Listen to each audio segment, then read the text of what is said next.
Assalamualaikum warahmatullahi wabarakatuh. Kami dari kelompok 1 akan mempresentasikan PPT kami dengan judul Dasar Teori Ekonomi Internasional. Yang beranggotakan 5 orang yaitu Aswina Miftahul Fadril, Jihan Aulia Fadila, Sipa Renata Arsyati, dan Gradias Bahtera. Langsung saja ke materi yang pertama yaitu definisi ekonomi internasional.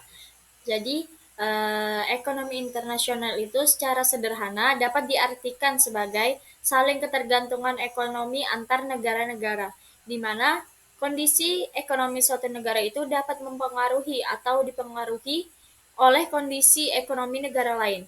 Ekonomi internasional itu juga mencakup hak dan kewajiban yang dimiliki oleh suatu negara dalam konteks ekonomi global.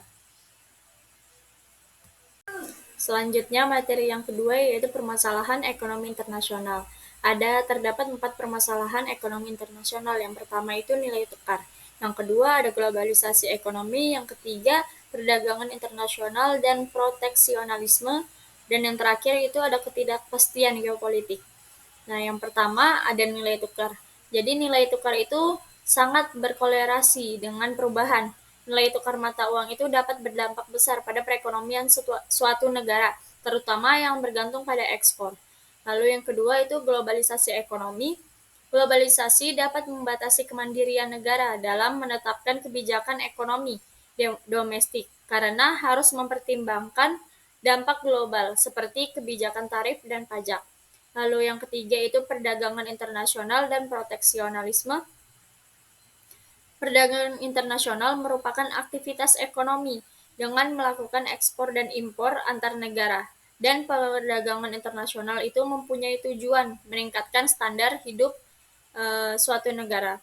Lalu yang terakhir itu ada ketidakpastian geopolitik. Jadi salah satu penyebab utama ialah ketidakpastian dalam relasi geopolitik antar negara-negara utama. Konflik perselisihan perdagangan atau perubahan dalam dinamika politik internasional dapat menyebabkan penurunan ekonomi global. Selanjutnya yaitu materi tentang manfaat perdagangan. Nah, perdagangan ini berasal dari kata dagang, merupakan kata kerja yang berarti berniaga.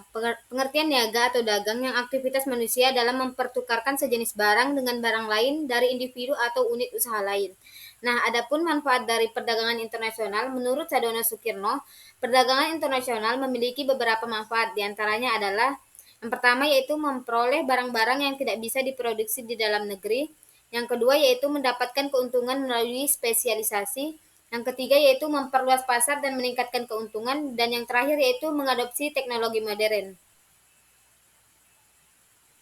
Jadi kesimpulannya yaitu ekonomi internasional adalah ilmu yang mempelajari hubungan ekonomi antar negara, mencakup aspek-aspek seperti perdagangan internasional, keuangan internasional, dan kerjasama ekonomi. Ekonomi internasional juga dipengaruhi oleh berbagai faktor termasuk nilai tukar mata uang, globalisasi, proteksionisme, dan gejolak geopolitik. Cukup sekian dari materi yang kami sampaikan. Wassalamualaikum warahmatullahi wabarakatuh.